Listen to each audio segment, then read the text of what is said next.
राधे राधे। तो कैसे हैं आप सभी? आई होप सभी अच्छे होंगे, स्वस्थ होंगे, मस्त होंगे और मैं भी बहुत अच्छी हूँ। आज मैं आप लोगों के साथ शेयर करूँगी कि मैं अपने घर के मंदिर में कैसे पूजा करती हूँ। और सर्दियों और गर्मियों की अपेक्षा समय थोड़ा आगे पीछे हो जाता है। और ये सुबह का टाइम है, आ गई मैं अपनी किचन में भगवान के जो भी बर्तन हैं उन्हें साफ़ करने।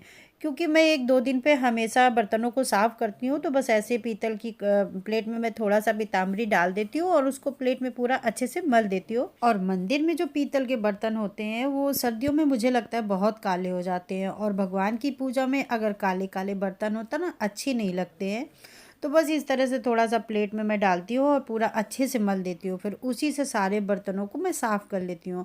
और जब बर्तन धुल जाते हैं तो देखिए कितने चमकते हैं और कितने अच्छे लगते हैं। तो इसी तरह से सभी बर्तनों को धुलकर एक टोकरी में मैं रख लेती हूँ। और नहाने के बाद में सबसे पहला काम मेरा होता है ठाकुर जी को उठाना, उनको दूध का भोग लगाना। इसके बाद में जो भी थोड़े बहुत काम होते हैं, जैसे भगवान के बर्तन धुलना, फूल, तुलसी दल तोड़ना, भगवान को स्नान कराने के लिए गर्म पानी करना, क्योंकि अभी सर्दियाँ पड़ रही हैं तो थोड़ा सा पानी को मैं गुनगुन कर लेती हूँ। और उसके बाद में मैं भगवान को क्या पहनाना है ठाकुर जी को, तो उस कपड़े की भी निकाल के रख लेती हूँ। तो ये सब करते करते टाइम हो जाता है और उसके बाद मैं आ जाती हूँ मंदिर में और आसन बिठाकर मैं बैठ जाती हूँ भगवान की पूजा करने के लिए। उसके बाद में मैं और दोनों प्लेटों को सूखे कपड़े से पोंछ लेती हूँ ताकि पानी ना इसमें रहे और ये जल्दी काली फिर नहीं पड़ती है। और घर के मंदिर में हमेशा साफ सफाई रखें, कोशिश करें कि मंदिर में कभी भी धूल न जमे। अगर आप सेवा नहीं कर पा रही हैं तो घर में मूर्तियाँ नहीं रखें, लेकिन अगर आप रखते हैं तो उनका ध्यान रखना भी आपका ही कर्तव्य बन जाता है।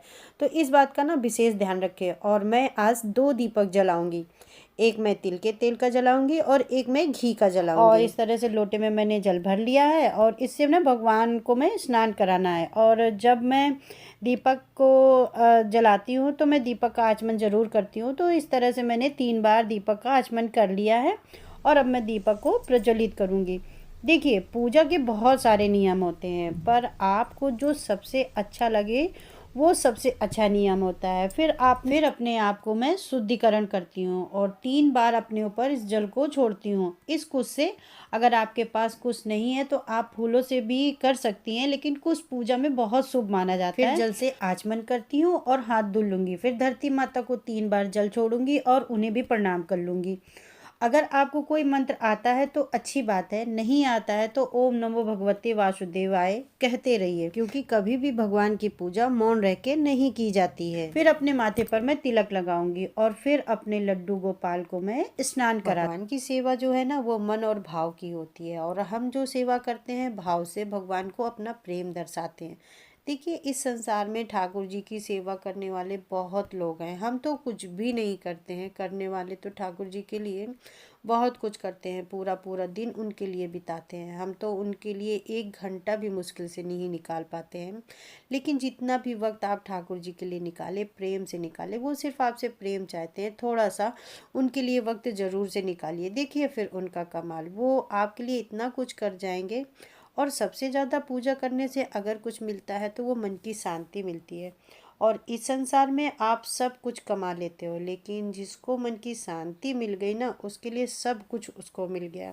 और पूजा पाठ करने से हमारे मन को बहुत शांति मिलती है और जब मन शांत होता है ना, तो संसार का हर सुख मिल जाता है। और अभी सर्दियां हैं ना, तो हल्का सा गुनगुन पानी है और फटाफट मैंने ऊपर से भगवान को सर से पानी डाला और उनको नहला दिया। और बस इसके बाद नहलाने के बाद में भगवान को फटाफट मैं और सूखे कपड़े से मैं ना भगवान को पोंछ दूंगी, ताकि भगवान के शरीर पर बिल्कुल भी पानी न रहे। बस इसके बाद में भगवान को अपने कपड़े पहनाऊंगी। तो मैं सबसे पहले अंदर कपड़े पहनाती हूँ और उसके बाद में मैं ऊनी कपड़े ऊपर से पहनाती हूँ। मैं डायरेक्ट स्वेटर नहीं पहनाती हूँ, पहले कुछ अंदर पहनाते हैं, फिर उसके बाद में मैं स्वेटर पहनाती हूँ। फिर करते हैं अपने लड्डू गोपाल का श्रृंगार। वैसे भी मैं बहुत ज़्यादा श्रृंगार नहीं कर पाती हूँ। सच, हमारे ठाकुर जी ना, हमारे लड्डू गोपाल सादे सिंपल ही बहुत अच्छे लगते हैं और कितने अच्छे लग रहे हैं ना, सुंदर। और हमारे ठाकुर जी हैं ही इतने सुंदर। और चंदन में मैं थोड़ी सी हल्दी मिला लेती हूँ और फिर उसे लगाती हूँ। फिर और ये लगाई मैंने कैप और कितने सुंदर लग रहे हैं, सच बताना। अब मैं ना बैठाती हूँ उनको आसन में और फिर जितने भी भगवान मेरे मंदिर में है, मैं उनको स्नान कराऊंगी।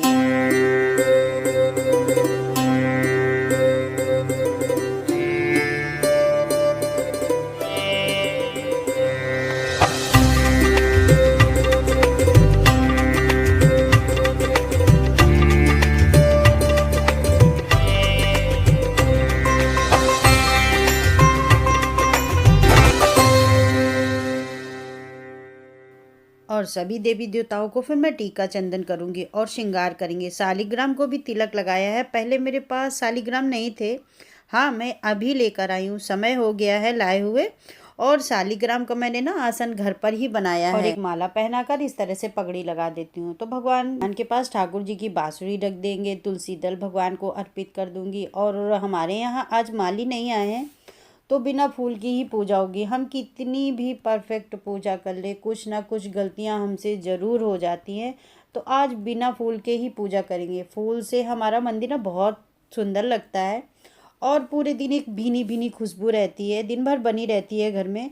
तो भगवान को भी भोग लगा दिया है। अब करेंगे भगवान की आरती। और आरती अगर आपको आती है तो आप ज़रूर से गाइए। टाइम होता है तो आरती ज़रूर से गाती हूँ। और पूजा के दौरान मैं दुर्गा चालीसा, एक मंत्र शिव जी का भजन है, हे नाथ जान अज्ञान बालक, ये मैं ज़रूर गाती हूँ, जो मुझे बेहद पसंद है। आइए अब करते हैं आरती और आप लोग भी आरती में शामिल हो जाइए।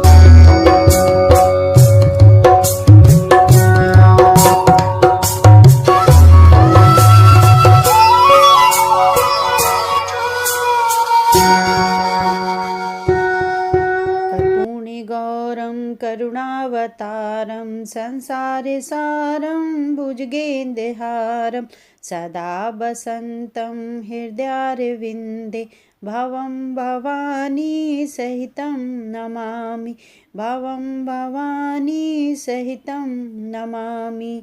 और इस मंत्र को बोलने के बाद मैं पूजा को समाप्त करती हूँ और जो भी बाकी काम मंदिर के होते हैं उन्हें करती हूँ। जैसे भगवान का पानी रखना हुआ, भगवान की नज़र उतारना हुआ। और मतलब अगर विस्तार से पूजा बताई जाए तो 1 घंटे आराम से लग जाते हैं।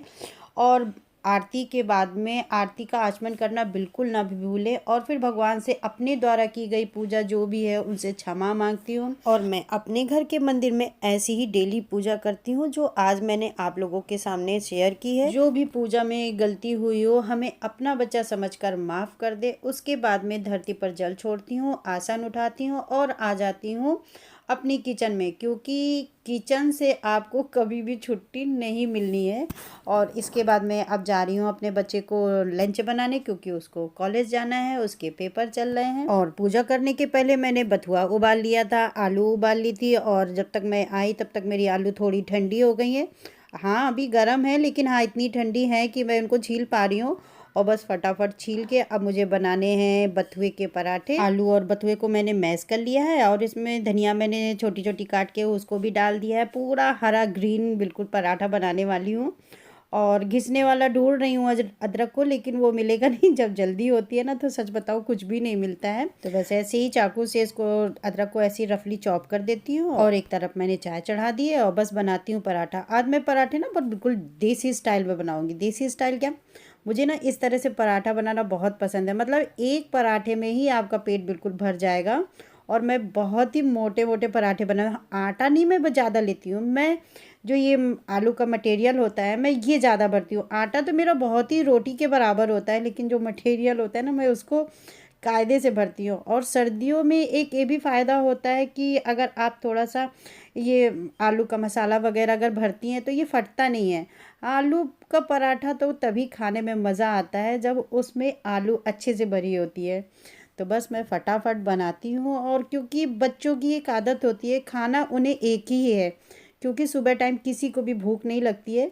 तो मेरा भी एक काम होता है कि मैं बच्चे चाहे जितने भी बड़े हो जाए वो छोटे ही रहते हैं, तो मुझे एक ही खिलाना है तो क्यों ना उन्हें मैं ढंग का एक खिला दूँ। बस एक ही पराठा बनाती हूँ और वो उनका पेट भी भर जाता है और दोपहर तक का बिल्कुल उनका काम चल जाएगा। और इस तरह के पराठे मैंने अपनी मम्मी से बनाना सीखा है। सच बताओ मेरी मम्मी का एक मानना था कि कुछ लोग इतनी ज़्यादा पतली रोटी बनाते हैं। हाँ, बहुत लोग पसंद करते हैं, लेकिन मुझे नहीं पसंद है, क्योंकि ये इंसान को देखकर भी खाना बनाना चाहिए। सब जगह एक ही रूल नहीं फॉलो करना चाहिए कि जैसे कोई 4 के बाद भी रोटी खाता है, कोई 4 से भी कम खाता है। मेरा सिर्फ इतना कहने का मतलब है कि इंसान को देखकर खाना खिलाना चाहिए। कहने का मतलब है कि किसी के तो खाना खिलाने के तरीके से भी पेट नहीं भरता है। और आज मेरा कैमरा मुझे इतना ज़्यादा परेशान कर रहा है कि वो बार बार गिर जा रहा है।